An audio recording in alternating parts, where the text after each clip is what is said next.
Hey everyone, it's Mel, and I'm here with my husband, Christopher Robbins. Yes, that is his name. Doesn't he kind of look like the grown up version of Winnie the Pooh's Christopher Robbins? Curly blonde hair. Anyway, I digress, as I normally do. I got an incredible question from JT Photo Film about a video that I posted yesterday that was me documenting a moment of anxiety and what I was doing to calm myself down. And JT asked this question about how is it that my husband Chris deals with my anxiety, because anxiety is the most contagious emotion out there. You've all had the experience, right, where company's coming over and somebody is freaking out about the state of the house and cleaning like a frenzy. That it would be me. It's so easy to catch somebody's anxiety. And so I wanted you, Chris, to address some of these questions, because the first question was, do you ever catch my anxiety when I get anxious? No. I At think you least, get annoyed. at least not in the moment. How is it that you don't catch it? Because I catch our daughter Kendall's anxiety, or our daughter Sawyer, or our son's anxiety. But you seem to never, you seem to be able to insulate yourself from other people's anxiety. Well, I mean, it's a good question because I do sometimes find myself catching our kids' anxiety, but I don't catch yours. And maybe that's just because of the amount of time that we've had together and the moments, frequent moments often, where I've been the one sitting there with you and trying to extract your anxiety, because that's really the technique that has always been so effective with you is Can you to explain that? Break down what you do. If I start getting anxious, like I did on Sunday, or I have throughout our 24-year marriage, what do you do? Because you have this superpower of being able to remain calm. And the thing that I find the most validating is, even though you don't feel anxious, you are able to validate my reality of being anxious, even though you're not in the same reality. I I mean, without giving it too much thought, I think some of it has to do with the fact that, first of all, I touch is huge, What do right? you mean, So touch? meaning being able to hold your hand or being close and upfront and personal to what you're experiencing, and just pulling what you're feeling out of your mouth, like that act of inviting you to describe what's going on, to give detail to it, and to almost not let up, to keep like pulling a thread, like what else is going on, what else is there, what else are you feeling. And I think maybe part of the reason why I don't get triggered by it in that moment is because I've seen it work so effectively that once you get it all out, It's like barfing. it dissipates. So it's almost as though the calming nature of the question set and extracting that from your brain or from your heart or wherever you're feeling it, I know, or I have a high degree of confidence that it will it will calm down. It may not just extinguish itself, but it will go away. So, can we break this down for people? Because I'm not very good at that. I didn't watch your video the other day, so I wondered what you did to actually calm I yourself. journaled, I talked to you. I then texted my three closest friends, Mindy and Lisa and Gretchen. And then I went for a really long walk, which stimulates your parasympathetic nervous system and calms you down. But so technique number one is to give somebody a hug or hold their hand, center them with physical touch. Yeah. Okay. Sit up close in front of them. Make sure that you have the as much eye contact as you can have physically with that person. Okay. I'm realizing that you do this consciously.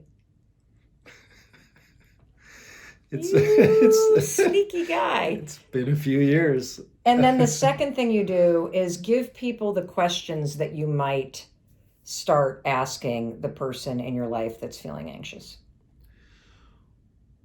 Well, I would start with, tell me about your anxiety right now. What are you feeling?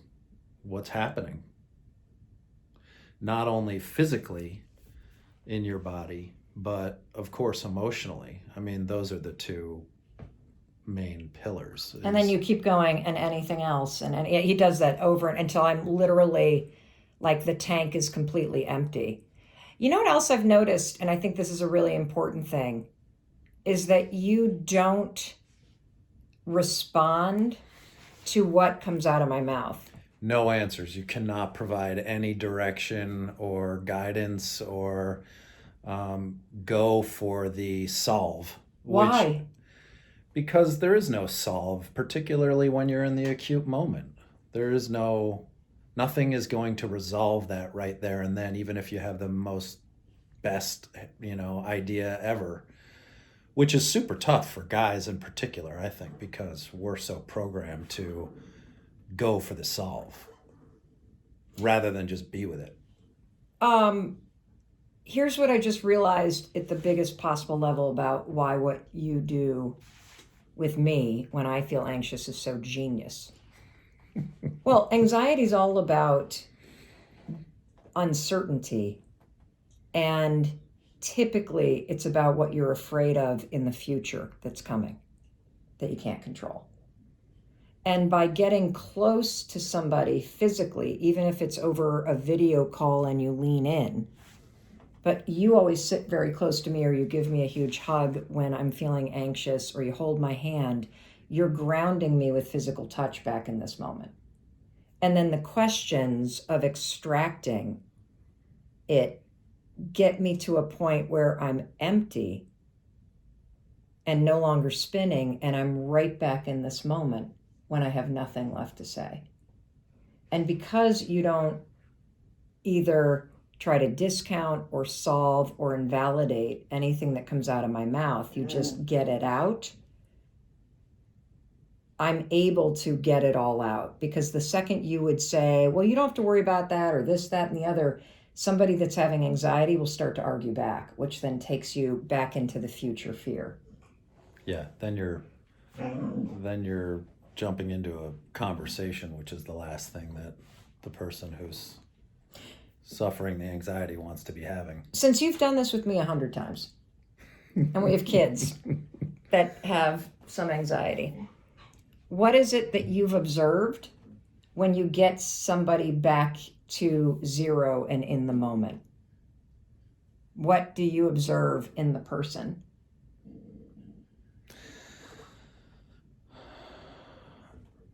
I don't know. I've never really thought about that. I think what I observe is what you just said, which is people coming back to right now, and how that is in and of itself is such a powerful grounding mechanism because you're when you're right here, you're out of your head. You're not thinking about yesterday or tomorrow or wherever the source of that anxiety may be coming from. You're present to your physical space and surroundings, and that, I think, I know it has a profound effect on calming it, not necessarily extinguishing it, but certainly calming it. I think that's your superpower. I really do. Like, you are the most grounded, calm person in my life. And I wonder if it's the years of having a meditation practice and being a practicing Buddhist that has trained that skill in you. I think so. I mean, I've never sat down to think about where it comes from necessarily, but yes, in Buddhist tradition or practices, completely just being in observance and the act of deep listening, not just, opening your ears, but really listening for what is being said is totally, that's right up a Buddhist alley for sure. Wow. Now I know why our kids like you more. I'm more fun, but you're the one that grounds us all. Well, I hope that helps. If you have any more questions for Chris, just go to his Instagram account and ask him in the comments.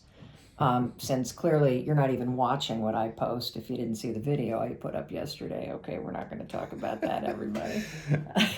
No, I experienced that anxiety attack before you then put it out onto social media. So I had the front row seat. I had a first-hand account, exactly.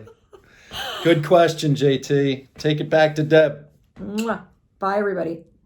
Hey, it's Mel. Thank you so much for watching this video. If you haven't already subscribed, please, please, please subscribe to my YouTube channel. And if you like this video, I have a suspicion you're going to like these two next.